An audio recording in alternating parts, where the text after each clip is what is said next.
Daily பல்வாஸ்க்கு உங்களை வரவேற்கிறேன். சங்கீதம் 2 தேவனுடைய மகத்துவத்தையும் அவருடைய ஆளுகையும் பற்றி பேசுகிறது. ஆடியோ மூலம் தேவன் உங்களோடு பேசியிருந்தால் அதை கமெண்ட் பாக்ஸில் போடவும். சங்கீதம் 2. ஜாதிகள் கொந்தளித்து ஜனங்கள் காரியத்தை சிந்திப்பானேன். கர்த்தருக்கு விரோதமாகவும் அவர் அபிஷேகம் பண்ணினவருக்கு விரோதமாகவும் பூமியின் ராஜாக்கள் எழும்பி நின்று அதிகாரிகள் ஏகமாய் ஆலோசனை பண்ணி அவர்கள் கட்டுகளை அறுத்து அவர்கள் கயிறுகளை நம்மை விட்டு எரிந்து போடுவோம் என்கிறார்கள். பரலோகத்தில் வீற்றிருக்கிறவர் நகைப்பார், ஆண்டவர் அவர்களை இகழுவார். அப்பொழுது அவர் தமது கோபத்திலே அவர்களோடு பேசி தமது உக்கிரத்திலே அவர்களை கலங்க பண்ணுவார்.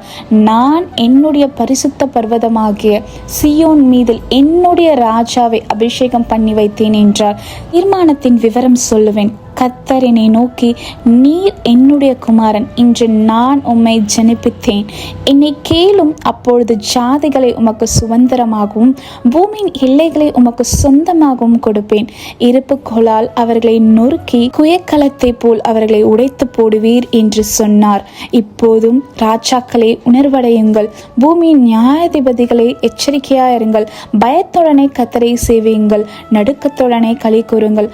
குமாரன் கோபம் கொள்ளாமலும் நீங்கள் வழியில் அழியாமலும் இருக்கும்படிக்கு அவரை முத்தம் செய்யுங்கள். கொஞ்ச காலத்திலே அவருடைய கோபம் பற்றி எரியும். அவரை அண்டிக் கொள்கிற யாவரும் பாக்கியவான்கள்.